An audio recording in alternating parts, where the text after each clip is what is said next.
Saudara, untuk mengetahui informasi lain terkait dengan proses pencarian dan juga penanganan longsor yang ada di kawasan Kabupaten Bandung Barat, kita sudah terhubung dengan jurnalis Kompas TV, ada Vida Alatas dan juru kamera Abdul Rokim dari lokasi longsor di Cisarua, Kabupaten Bandung Barat.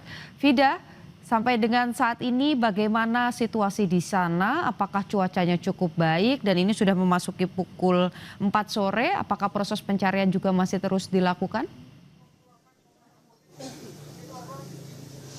Ya, Putu, proses pencarian hingga sore hari ini masih terus dilakukan, dan kalau kita berbicara mengenai cuaca, hari ini cukup mendukung, Putu, di mana tidak ada hujan lebat yang mengguyur kawasan Cisarua, utamanya di tempat pencarian korban longsor. Tadi sebetulnya proses evakuasi atau pencarian sempat terkendala dengan adanya longsor susulan begitu ya, di mana TKP pencarian longsor ini berada di kaki Gunung Burangrang, dan pada sekitar pukul 10.40, Putu dan juga saudara, para relawan dan juga tim SAR ini melihat adanya longsor susulan dari hulu Gunung Burangrang yang juga ditandai dengan aliran air yang deras ke hilir atau ke kaki Gunung Burangrang, yang juga menjadi tempat proses pencarian korban yang hari ini sebelumnya di pagi hari begitu ya, ada 80 korban, Putu dan juga saudara, yang memang masih dalam keadaan hilang atau dicari oleh tim SAR gabungan, dan sampai sore hari ini 8 body pack ini telah ditemukan. Tapi untuk lebih lengkapnya terkait bagaimana dinamika di lapangan dan juga proses evakuasi, kami sudah bersama dengan salah satu relawan dari pencarian korban longsor Cisarua, ada Mas Imam di sini. Selamat petang, Mas Imam. Selamat petang, Mbak. Selamat petang. Mas, sejauh ini hingga sore hari ini kan cuaca kita bisa bilang mendukung ya, Mas. Tidak ada hujan besar yang diprediksi oleh BMKG sampai paling tidak detik ini begitu, Mas. Tapi tadi ada longsor susulan. Seperti apa, Mas, dinamika di lapangan? Tadi waktu sempat sebelum jam 12 siang memang kita diinformasi longsor dari hulunya Gunung Burangrang. Kami yang tadi ada di dekat TKP diminta untuk menyingkir terlebih dahulu untuk naik ke atas. Kemudian setelah dinyatakan kondusif, kita kembali lagi melakukan evakuasi pencarian korban ataupun harta benda milik warga yang tertimbun, Mbak, begitu. Kalau di tadi sudah ada 8 body pack begitu ya, Mas ya, yang ditemukan. Itu apakah ada titik khusus yang paling banyak ditemukan korban, dan itu di titik mana, Mas? Sebenarnya kalau titik khusus dari kami informasi tim relawan memang sepertinya tersebar ya, Mbak, karena kan ini dari hulu sampai hilir gitu kan. Tapi memang ada titik yang difokuskan itu sepertinya di tengah, karena di atas itu kan pusatnya perkampungan. Nah, itu kemungkinan terbawa oleh arus, jadi antara ke tengah sampai ke hilir seperti itu sih, Mbak. Jadi proses berdasarkan rekomendasi kami ikutin aliran dari sungai tersebut gitu, Mbak. Aliran sungai, betul. Oke, kalau dari kontur sendiri seperti apa, Mas, di Medan? Kalau kontur ini tanahnya namanya perkebunan ya, jadi sepertinya lembek dan juga memang itu menyulitkan untuk kita bergerak melangkah gitu. Jadi kita harus lebih waspada dan hati-hati untuk proses evakuasi ataupun pencarian korban ataupun juga harta benda milik korban bencana longsor ini, Mbak. Seperti itu sih, Mbak. Kendalanya, Mas, tadi selain kalau cuaca kan ini bisa dibilang secara keseluruhan mendukung. Lalu juga tadi yang menjadi kendala kontur tanah ya, Mas, masih labil bisa dibilang seperti itu. Kalau alat berat sendiri, Mas, sudah bisa dikerahkan seperti apa, Mas? Sebenarnya kalau alat berat sendiri kami menginduknya mungkin nanti dari BPBD atau Basarnas ya. Tapi kalau kami yang di lapangan sendiri dari teman-teman relawan, kami secara mandiri manual itu kendala kami memang seperti alat-alat bantu perkakas, Mbak, seperti pacul, kemudian skop, linggis, karena banyak material yang harus diangkat gitu kan. Jadi kami membutuhkan beberapa perkakas seperti itu gitu, Mbak. Tapi sejauh ini kebutuhan alat perkakas itu bagaimana, Mas, untuk relawan? Kalau relawan sendiri tadi memang ada bantuan dari warga ya, jadi warga sekitar yang memiliki perkakas dibawa, karena kami juga peralatannya terbatas, Mbak, gitu. Kami memang ke sini peralatan yang kami bawa safety body ya, APD segala macam, dan alat-alat pendukungnya hanya sebatas apa yang kami bisa upayakan saja, seperti itu sih, Mbak. Oke, baik.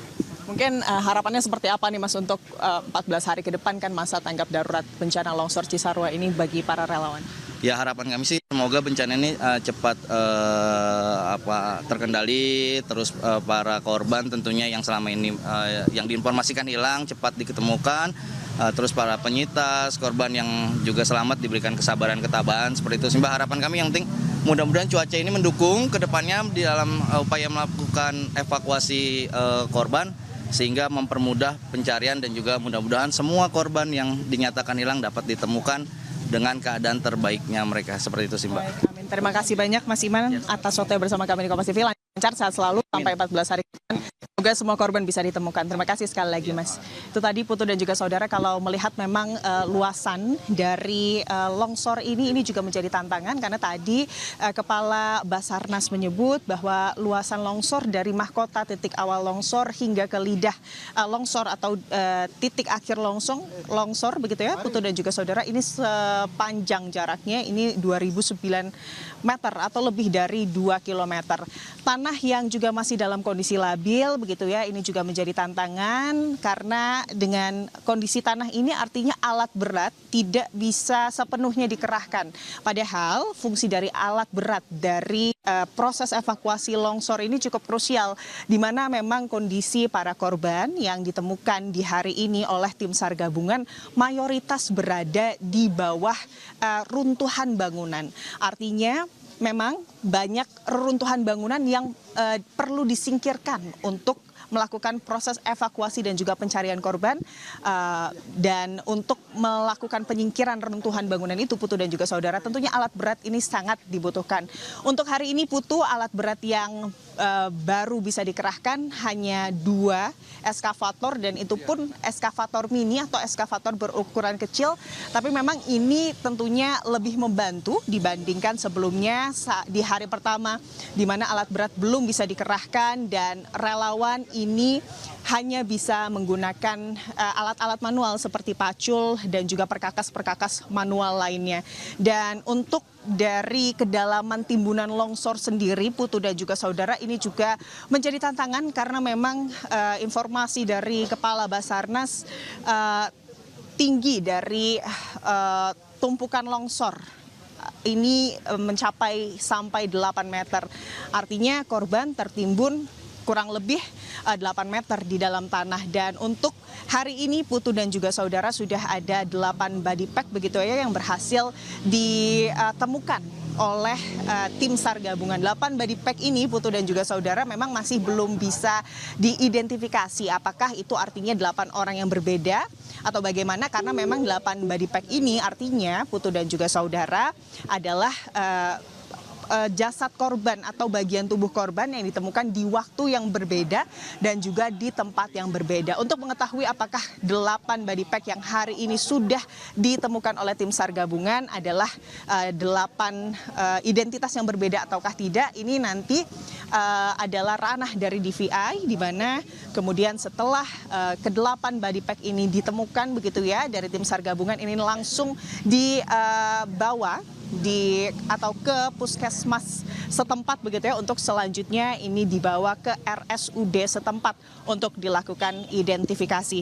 Dan sampai hari ini, Putu dan juga saudara, di hari kedua ini sudah ada 19 body pack begitu ya yang sudah berhasil dibawa atau ditemukan oleh tim SAR gabungan, di mana hari ini ada 8 dan kemarin ini ada 11 body pack. Putu. Baik, jadi saya mau mengkonfirmasi lagi, Vida dan juga saudara, terkait dengan jumlah. Tadi ada sampaikan bahwa ini masih proses identifikasi, jadi belum mengetahui berapa orang yang kemudian sudah ditemukan, tapi ada 19 kantung jenazah. Jadi sampai dengan hari kedua ini, total yang masih dicari atau dinyatakan hilang, ini angkanya berapa, Vida? Artinya dengan adanya 18 body pack begitu ya yang berhasil ditemukan hingga siang hari ini, ada 72 orang yang masih dicari, Putu dan juga saudara. Itu informasi dari posko Basarnas begitu ya, ada 72 orang, karena kalau di pagi hari ini, Putu dan juga saudara, total korban hilang yang masih harus ditemukan atau masih harus dicari ini ada sebanyak 80 orang. Dengan ditemukannya 8 body pack, kemungkinan besar kalau dari Basarnas, artinya Basarnas masih fokus mencari 72 22 orang yang dinyatakan hilang lainnya. Tapi tentunya ini masih menunggu konfirmasi lagi dari DVI begitu ya, Putu dan juga saudara, terkait apakah atau siapa sajakah identitas korban yang hari ini berhasil ditemukan oleh tim SAR gabungan, Putu. Oke, Vida, bisa Anda jelaskan juga terkait dengan proses pencarian ini setiap harinya ini beroperasi apakah 24 jam begitu ya, shifting para relawan ini terus kemudian mencari atau hanya dilakukan pada pagi sampai dengan sore hari, mengingat tadi yang Anda sampaikan juga masih ada longsor susulan dan kondisi tanah yang tidak stabil. Ya, kalau berdasarkan apel yang pagi hari tadi dilakukan dan juga dipimpin langsung oleh Kepala Basarnas, Putu dan juga saudara, memang proses pencarian yang secara umum dilakukan pada pukul 8 hingga sore hari, tepatnya sekitar pukul 18 begitu. Dan nanti setelah pukul 18 para relawan ini juga akan digabungkan begitu ya, dikumpulkan untuk melakukan evaluasi dan evaluasi atau hasil evaluasi ini nantinya yang akan menjadi bekal untuk proses evakuasi dan juga pencarian korban di esok hari akan seperti apa. Kendala-kendalanya ini akan diberikan begitu ya, dijadikan masukan, dan juga nanti ini juga dilakukan untuk melakukan mapping begitu terkait pencarian korban di hari selanjutnya. Dan untuk hari ini Putu dan juga saudara, itu tadi kalau dilihat dari cuaca memang dari pagi hingga sore hari ini tidak ada hujan yang lebat begitu yang mengguyur, tapi di saat ini Putu dan juga saudara terlihat hujan yang cukup deras ini juga sudah mulai turun begitu ya di lokasi tempat pencarian korban. Dan biasanya kalau memang hujan ini sudah terlihat lebat dan juga sudah berpotensi mengganggu atau menimbulkan longsor susulan, ini tentunya akan dihentikan sementara proses pencarian karena memang tadi arahan dari Kepala Basarnas untuk para petugas SAR yang hari ini berjumlah kurang lebih 400-an petugas SAR gabungan gitu ya, Putu dan juga saudara, ini adalah untuk terkait kehati-hatian karena jangan sampai dalam melakukan evakuasi korban kemudian karena tidak mengutamakan keselamatan akhirnya ada korban tambahan itu. Baik. Yang tentunya menjadi hal yang digarisbawahi atau pesan dari Basarnas untuk proses evakuasi dan juga pencarian korban yang hari ini memasuki hari kedua, dan nanti informasinya masa tanggap darurat bencana longsor di Cisarua ini akan berlangsung sampai 14 hari ke depan, Putu. Oke. Baik, Vida, singkat saja, saya hanya butuh satu kepastian, singkat saja terkait dengan proses postmortem ataupun juga antemortem terkait dengan identifikasi korban, apakah ini sudah mulai diambil sampelnya dari keluarga? Singkat saja, Vida.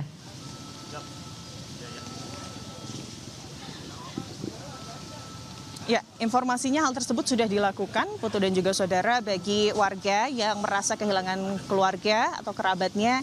Ini memang bisa datang ke posko DVI begitu ya, yang berada di puskesmas setempat atau ke RSUD setempat agar kemudian saat adanya korban atau jenazah korban begitu yang ditemukan, ini bisa langsung diidentifikasi melalui DNA dari keluarga. Dan tidak hanya dengan proses postmortem begitu ya, Putu dan juga saudara, kami juga melihat banyak sekali warga atau masyarakat yang mencari keluarganya yang juga datang ke lokasi agar saat kemudian ditemukan jenazah ini bisa dikenali juga, Putu. Baik, terima kasih jurnalis Kompas TV Vida Alatas dan juga Abdul Rokim yang melaporkan langsung dari lokasi pencarian korban longsor Cisarua. Selamat bertugas, tetap hati-hati.